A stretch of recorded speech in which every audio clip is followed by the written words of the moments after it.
They fired me. By 1430, I'd frozen their $750 million empire solid. Here's how 22 years of loyalty turned into the perfect revenge. The name's Garrett Rodriguez, but everyone calls me Tank.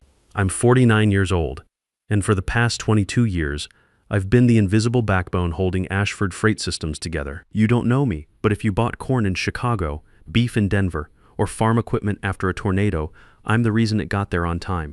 I run logistics for a $750 million operation moving 1,800 trucks across the Midwest. That's corporate speak for the guy who makes sure America eats. I don't have a corner office with leather chairs. I've got a desk that smells like diesel fuel and coffee, buried in the operational heart of the building where the real work happens, and I like it that way. The constant hum of CB radios lets me hear the pulse of the road. Before I tell you exactly how I dismantled this freight empire with surgical precision, let me give you some context. I spent 12 years in the Army, running supply convoys in Afghanistan. Lost 3 good soldiers because some pencil pusher delayed our ammo resupply. Swore I'd never let logistics failures cost lives again. That's why when civilians screw with the supply chain, I take it personal. The trouble started when old Harold Ashford retired to his golf course in Arizona. Harold was a bastard, sure, but he was a bastard who understood that freight moves on trust and timing. We had an understanding. I kept his trucks rolling, he kept the paychecks coming and stayed out of my way. Then came his son, Brady. Brady Ashford, 32 years old, MBA from some fancy school his daddy bought him into. Kid had teeth so white they looked radioactive and suits that cost more than most people's cars. He walked into that CEO office like he owned the world, which technically he did. First week, Brady installed a meditation room. Second week, he hired this woman, Savannah Mills, as Chief Culture Officer. That's corporate speak for his girlfriend with a gender studies degree who needed a paycheck. Third week, he was walking around talking about disrupting the antiquated trucking industry. I kept my head down. I'm a professional. Survived 3 deployments, 2 recessions, and a cyber attack that had me routing trucks with paper maps and payphone calls. I figured I could survive Brady too.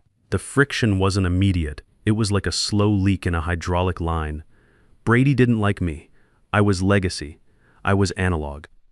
I was a middle-aged guy in work boots who preferred CB radio to Slack because when a driver's stuck in a blizzard, you don't send him an emoji.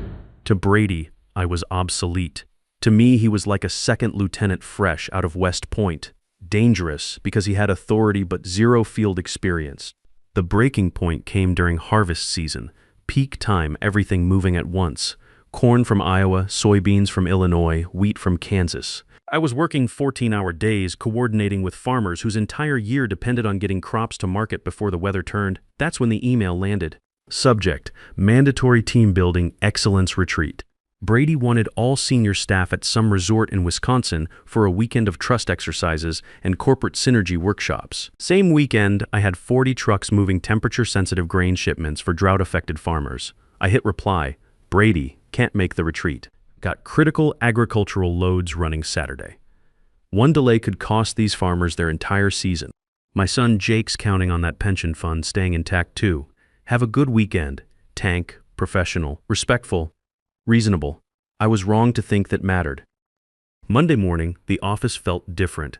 You know that feeling when the barometric pressure drops before a storm hits? The CB chatter was too quiet. Dispatchers were avoiding eye contact. I sat down, booted up my ancient computer, took a sip of truck stop coffee. My login failed, access denied. Server issues, I muttered, trying again. Access denied. I was reaching for the phone when I heard expensive shoes clicking across the concrete floor. Brady's voice boomed behind me, Tank. I spun my chair around. There he was, flanked by Savannah holding a tablet, and 2 security guards who looked like they'd rather be fishing. System down? I asked, though my gut already knew the answer. We're restructuring for operational efficiency, Brady said, adjusting his power tie. Your unwillingness to embrace team culture was the final indicator of poor culture fit. I stared at him.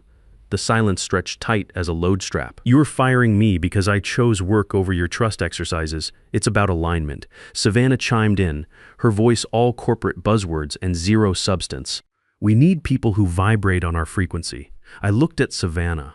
I looked at Brady. I looked at the security guards. "Brady," I said, my voice deadly calm. "I manage contracts for 800 suppliers. I'm the authorized signatory for the Port of Chicago, Teamsters Local 705, and the Agricultural Transport Alliance. Those relationships don't transfer to your corporate cloud." Brady laughed, ugly sound. "Everyone's replaceable, Tank. That's Business 101 badge. Now." I looked at my desk, the CB radio crackling with driver chatter, the framed photo of my son Jake in his mechanic's uniform, the coffee mug from my army unit. I stood up slow and deliberate. I didn't yell, didn't beg, didn't flip tables. I reached into my pocket, pulled out my ID badge, and dropped it in Brady's manicured hand. "Roger that," I said. "Tell your old man I said good luck." "My father's in Arizona," Brady sneered.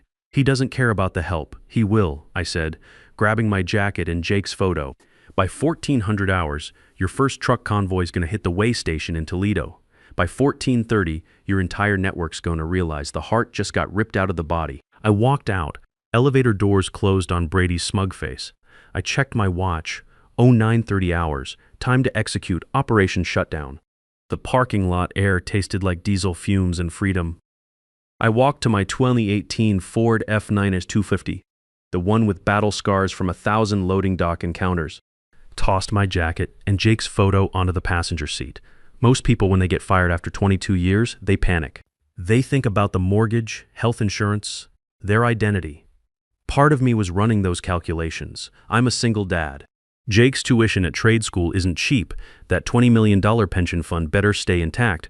400 drivers counting on it, including me. But another part of me, the part that survived convoy duty in hostile territory, was already shifting into tactical mode. Except this time, I wasn't defending the convoy.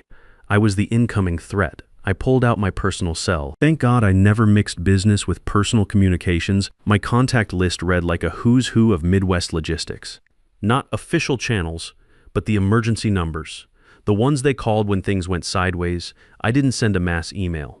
That's amateur hour. Looks like sabotage. I needed surgical strikes, precision targeting. I typed out a message, effective immediately. Garrett Rodriguez is no longer employed by Ashford Freight Systems. I am no longer authorized to sign off on safety protocols, rate negotiations, or equipment certifications. Per Clause 7B of our standard service agreements, key personnel changes trigger automatic credit review. Please contact Brady Ashford, CEO, for all future authorizations. Clause 7B. The kill switch I'd built into every major contract years ago when Ashford was expanding fast and vendors were nervous about getting paid. Simple clause that said if the key relationship manager me left the company, vendors could pause service until they vetted the replacement. Brady didn't know about Clause 7B. Brady probably thought service agreements were something you signed on an iPad. I hit send. First, email to Allied Agricultural Transport. Send. Midwest Grain Haulers Consortium. Send. Chicago Port Authority Freight Division. Send. Took me 30 minutes, working down the list alphabetically. Each send was like pulling a pin from a grenade. Every ping cost Ashford about $100,000 in delayed revenue. My phone buzzed immediately. Holt Morrison from Teamsters Local 705, voice like gravel in a blender. "Tank, what the hell's this email? Just got a bounce back from your work address saying user unknown. I'm out, Holt," I said, leaning back in the driver's seat.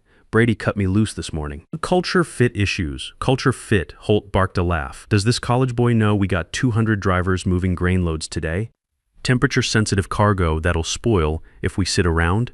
My guys don't roll without your safety authorization. That'd be Brady's problem now. Or maybe Savannah can vibrate the safety protocols into compliance. Yeah, right. You ain't signing off. The trucks don't roll. Clause 7B. Correct?" "Clause 7B," I confirmed. "Copy that, Tank. Trucks are parking. Enjoy your day off. One domino down." I fired up the F-250 and drove to my command post, Rusty's truck stop on Route 88. Greasy spoon with vinyl booths, coffee that could strip paint, and eggs cooked in grease older than Brady. Perfect. I walked in. Brenda the waitress knew me. Many late nights here waiting for delayed drivers. Coffee, Tank, keep it coming, Brenda. And I need the Wi-Fi password. Set up my laptop on the sticky table. Phone started buzzing immediately. Incoming call, Swift Agricultural Logistics. Incoming call, Iowa Grain Transport. Incoming call, Brady Ashford, work. I stared at Brady's name flashing on the screen. Let it ring, he called again. Let it ring again, took a sip of the paint stripper coffee, tasted like victory.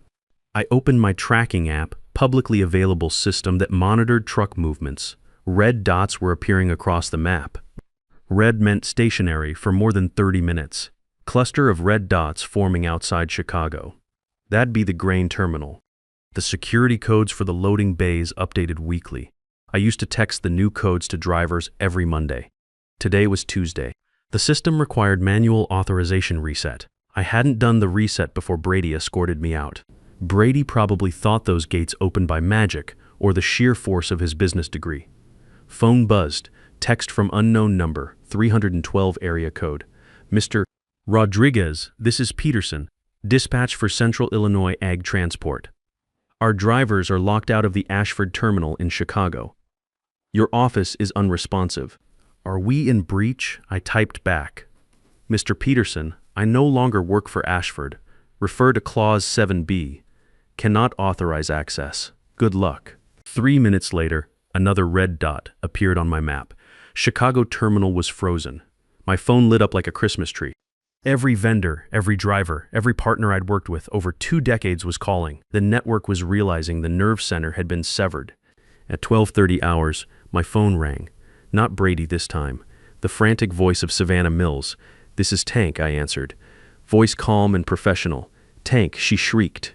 Sounded like she was hyperventilating. You have to give us the access codes.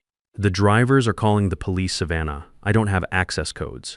They're on the server. We can't get into the server. It keeps asking for authentication sent to your phone. That's two-factor authentication. Very important for cybersecurity. Military-grade protection. Give me the code. Can't do it, Savannah. I'm a civilian now. Sharing security credentials with unauthorized personnel violates federal cybersecurity laws. I could face prosecution. Silence. Stunned silence. Brady says you're holding the company hostage. Brady terminated my employment effective immediately. That means my security clearance is revoked. If I give you that code, I'm committing a federal crime. Won't break the law for a company I don't work for. I'm putting you on speaker. Tank.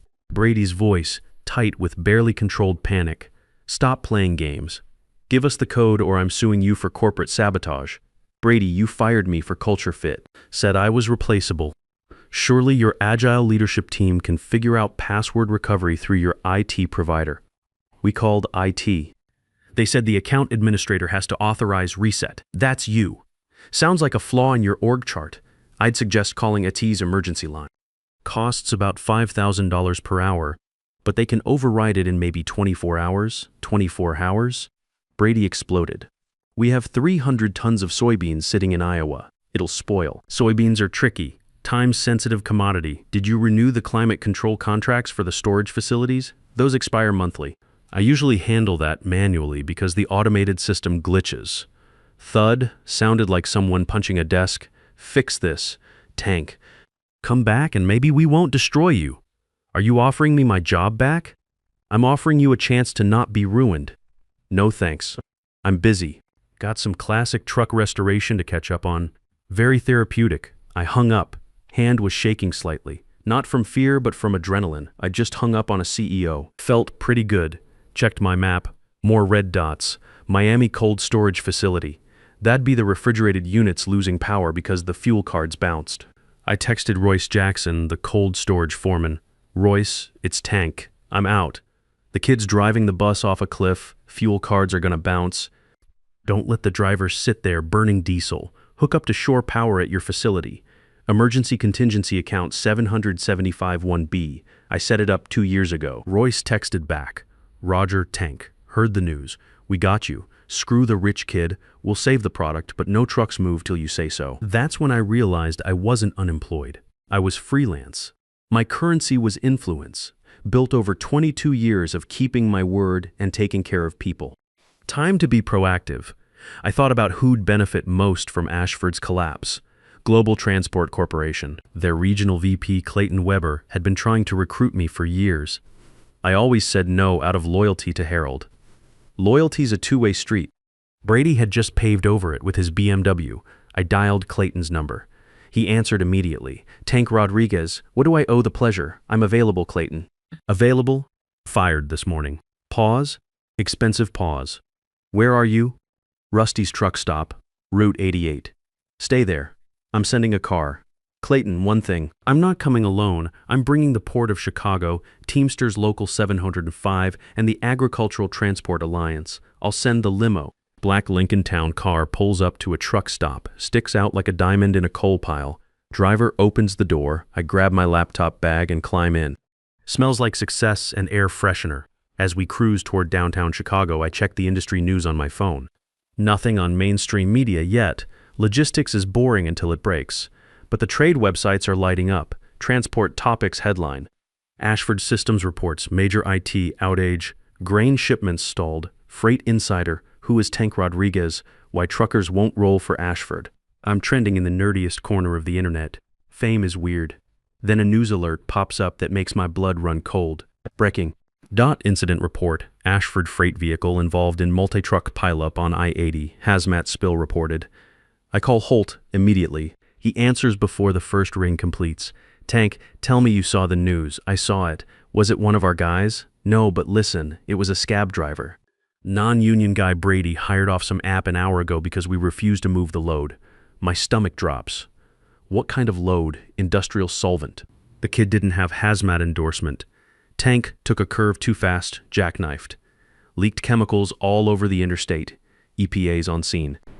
This isn't just a delay anymore. This is federal. This isn't just business anymore. This is what happens when you put profits over people, convenience over competence. Some kid's in the hospital because Brady was too arrogant to admit he needed me. Driver okay? He's alive. Banged up bad, but Ashford's done. Tank. DOT's gonna ground the entire fleet for safety audit, mandatory suspension of operations. I arrive at Global Transport Headquarters. 40-story glass tower that screams competence and money. Clayton Weber's waiting in the lobby. Looks like a general who won every war he fought. Tank, he extends his hand. You look energized. I look unemployed, Clayton, and there's been a development. Hazmat spill on I-80.0's shutting Ashford down completely. His eyes widened. Stock's going to zero. Brady doesn't just need a lawyer now. He needs a miracle. We take the elevator to the 35th floor. His office has a view of the entire city, including the actual smoke rising from I-80 where hazmat crews are working. Whiskey, coffee, got work to do. Clayton pours coffee from a machine that probably costs more than my truck. Our dispatch center's been flooded with requests. Ashford loads hitting the spot market.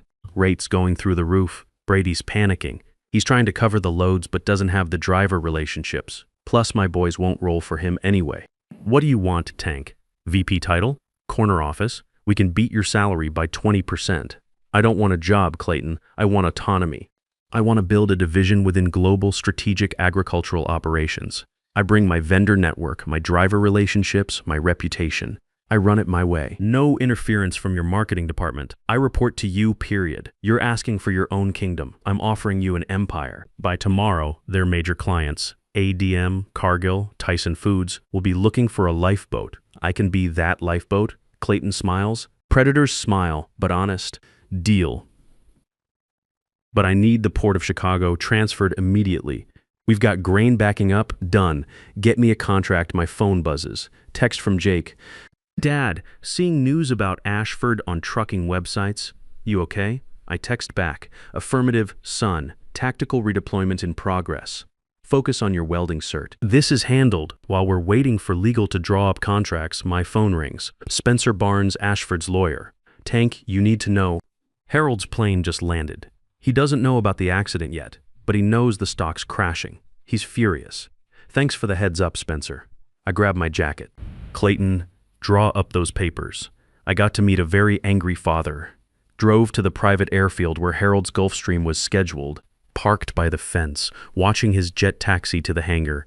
The stairs lowered. Harold Ashford descended like a storm cloud with legs. He was on his phone shouting. Even from 50 yards, I could see rage radiating off him. He looked around for his car, saw nothing, then saw my F-250. I rolled down the window. He stormed over, coat flapping. You, he roared, pointing. You destroyed everything I built. Get in, Harold, I said, using his first name for the first time in 22 years. He stopped. Shock silenced him. Get in. Your driver's not coming. Brady fired dispatch, so nobody coordinated pickup.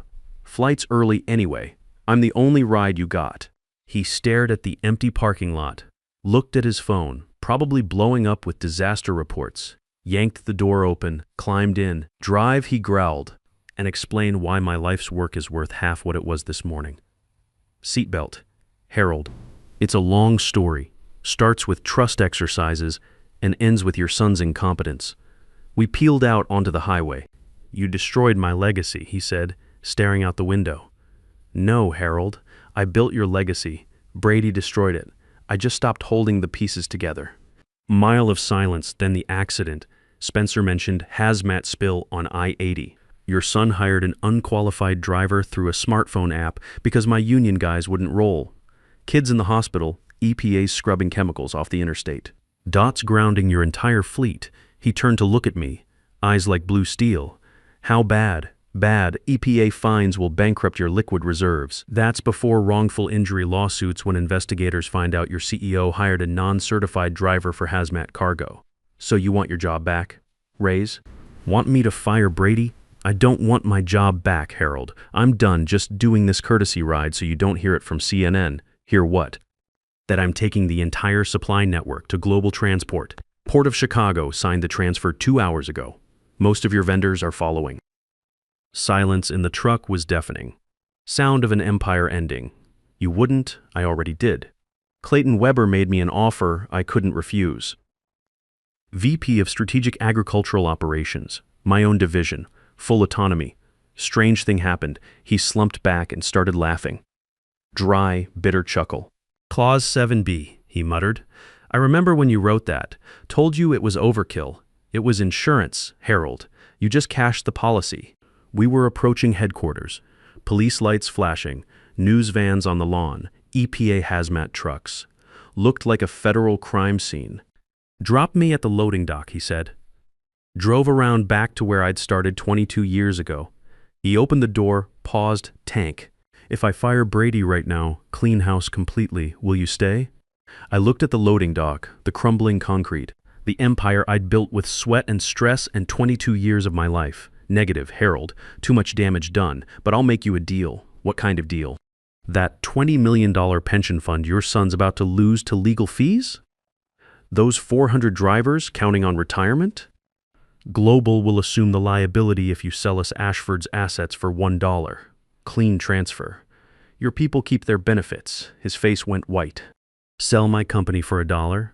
Harold, it's worth less than that right now. I'm offering you a clean exit and a way to take care of your people." Long pause. The weight of 72 years settling on his shoulders. "Do it," he said quietly. "Save the pensions. I'll sign whatever you need." He got out, walked toward the chaos. A king returning to bury his kingdom. 3 months later, I'm sitting in my new office at Global Transport. Glass wall overlooking the port. I can see cranes loading containers onto ships. Some still have faded Ashford logos, but they're moving on global bills of lading now. The pension fund transfer went through. All 400 drivers kept their benefits. Holt Morrison sent me a plaque to tank. "We roll when you say roll." It hangs next to my Army commendation. Brady got 18 months federal prison for embezzlement and safety violations. Savannah's podcast about surviving toxic masculinity lasted 3 episodes before her sponsors dropped her. Harold's in Arizona permanently. Sent me a case of wine with a note. "To the best logistics officer I ever served under. I opened a bottle last week. Tasted like respect." My assistant Quincy walks in. Daily briefing, tank fleet. Utilization up 23%. Customer satisfaction highest in company history. 0 safety incidents. The machine's humming perfectly. Phone rings. Tank Rodriguez's office. Grain emergency in Nebraska. Quincy says, "Early frost warning. They need 150 trucks by dawn." I put on my headset, pull up the route planning software. Let's move some freight. That evening, I drive home to my apartment. Jake's there visiting from trade school. He's got grease under his fingernails and pride in his eyes. "Dad," he says, "my instructor heard about what you did. Said you're a legend in logistics circles now." "I'm not a legend, son. I'm just a guy who knows how systems work. And sometimes when people take those systems for granted, you gotta remind them what happens when they break. But you didn't just break it, you fixed it better." I look at my son, 19 years old, working with his hands, building something real, everything I fought for. That's the thing about competence, Jake. It doesn't just tear down, it builds up. The working guys, we're the ones who keep America running. When the suits forget that, we remind them.